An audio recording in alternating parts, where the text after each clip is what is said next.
Le système de protection sociale a pour objet de protéger les individus contre les risques sociaux. Ceux-ci ont pour conséquence d'augmenter les dépenses ou de baisser les revenus des individus qui en sont les victimes. Pour qu'un risque soit qualifié de social, il doit être reconnu par la société. Ainsi, la maladie, qui concerne des problèmes de santé qui vont nécessiter des soins, des examens ou la cessation temporaire d'activité. La maternité, qui concerne également des examens et des soins, ainsi que l'arrêt temporaire qu'amène ce risque social.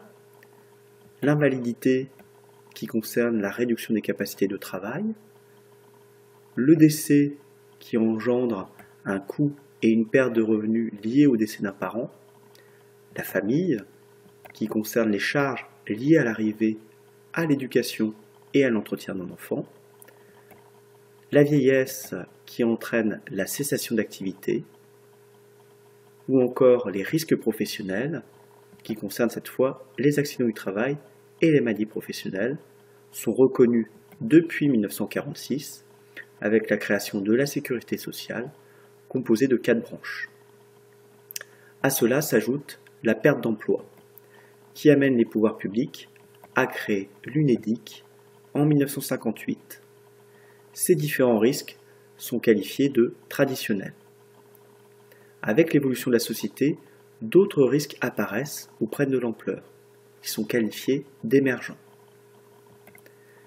Les conséquences liées au handicap sont encadrées par les lois de 1975 et 2005 sous la responsabilité des conseils départementaux.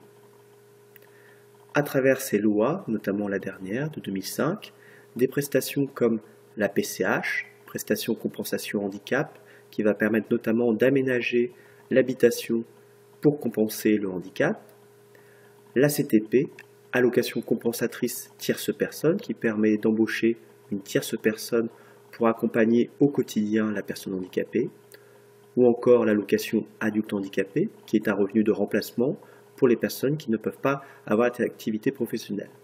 Il existe bien d'autres dispositifs encadrés par cette loi, que ce soit des prestations ou de l'accompagnement.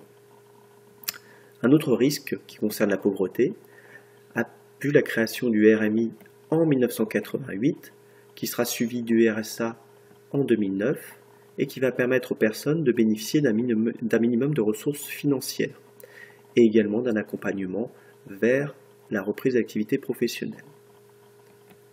Concernant la dépendance des personnes âgées, l'APA, c'est-à-dire l'allocation personnalisée d'autonomie, voit le jour en 2001. Elle aide à compenser la perte d'autonomie en favorisant le financement de l'intervention d'aide à domicile ou d'auxiliaire de vie. D'autres risques émergent, existent déjà, et certains sont en devenir.